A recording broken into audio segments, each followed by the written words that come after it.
Hello, everyone. Welcome to Around South Philly. Okay, now it's basically Around South Philly. Now we're in a different setup. Clearly, I just didn't feel like dragging my friends into the studio to record a whole episode of Around South Philly. When I really just want to talk about one thing and one thing only: the Sixers. What just happened? We came back from down 3-1? Huh? Against the Boston Celtics? Huh? I would have thought we'd just roll over and give up, but no, we won. 14th team ever to do this feat.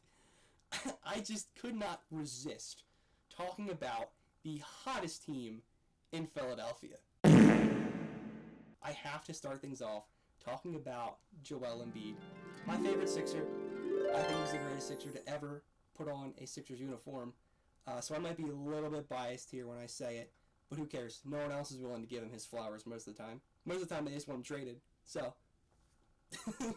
but Joel just did his thing, as usual, coming off an appendicitis surgery earlier than expected, and he put his team on his back for some of these games to propel them to overcome the Celtics, with a 3-1 deficit.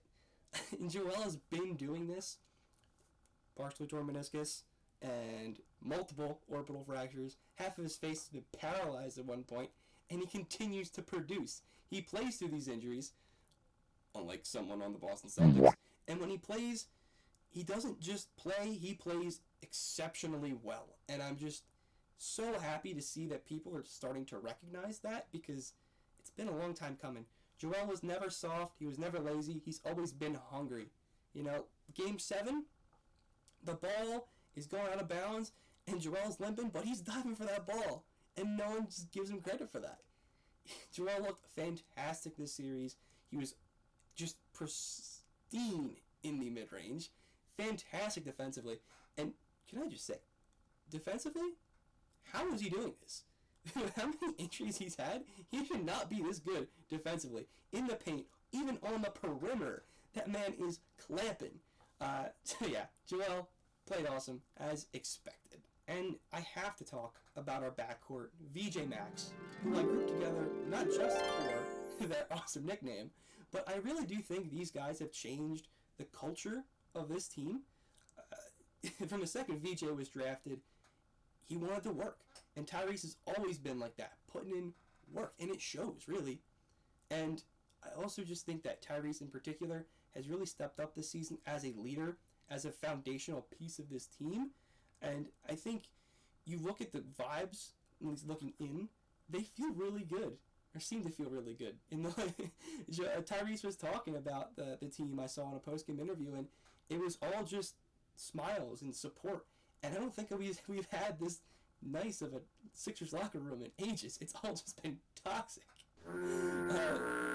Yeah, these guys, I really like their mindsets with the season overall, but I think it really shines through in the playoffs. Now, shifting to more on-court things, Tyrese, I feel like it's pretty obvious, but that man is lethal. He is so quick to the cup, it's ridiculous. And the things he can do, the things he can finish around the rim, out of this world. Now, I want to get angry at Tyrese for putting up some of these bad shots, but he makes them. I can't complain when that happens. And then for VJ, you would never think that man is a rookie. That man plays with so much confidence. He's shooting clutch threes, making them, and then winking into the camera. It's a dog. Now, no matter what happens with the rest of these playoffs, one takeaway I have is this backcourt is here, and they're going to be here for a while, and I'm so happy about that. Now I'm just going to collect some final thoughts really quick about the rest of the team. Paul George, playoff P is a real thing. 55% from beyond the arc and elite lockdown defense at 35/36 years of age. Happy birthday, Paul. The only thing I would have liked to see more of is Paul George handling the ball, which is probably out of his control when you have Maxey and Embiid on the team. But I just really liked him and Drummond in a pick and roll at the end of Game 3, I think. I really loved seeing that, and I think there's some untapped potential there, but I think that's a next season kind of endeavor. And then for the rest of the guys on the team, the supporting cast, what are we doing? What are we doing? Oubre stepped up some. Quentin Grimes had some games, and Drummond knocked down some threes, which always make me laugh. But really inconsistent supporting cast performance, which it's been embarrassing, really. I think we had 3 bench points. I could be wrong about that, but 3 bench points in Game 7 against a deep Celtics team.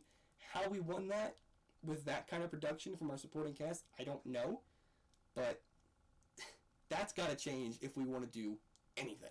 Now, as I close up talking about the team and the Celtics series, I want to talk about what is next, the New York Knicks. We played them in 2024. It was a very close, competitive series. Got pretty heated. The Knicks don't look too different. They have Karl-Anthony Towns. They have Jordan Clarkson. They have Jose Alvarado. Not him.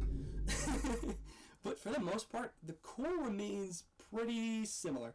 So I do think this series will kind of play similarly. But I think the outcome will be different. I think the Sixers will win in 6 games. Yippee! Hopefully.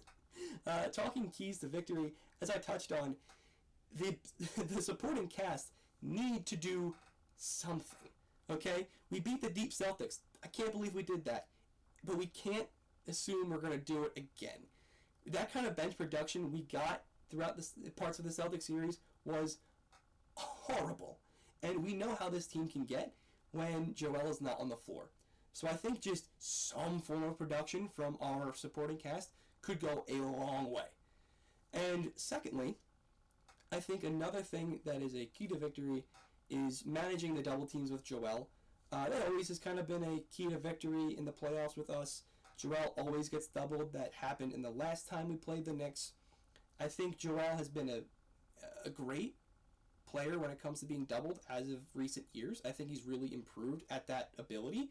And I think his ability to find the open man and play make has really kept defenses on their toes. Now, when he gets doubled, you got to find the man on the perimeter. I think this really opens things up for that supporting cast.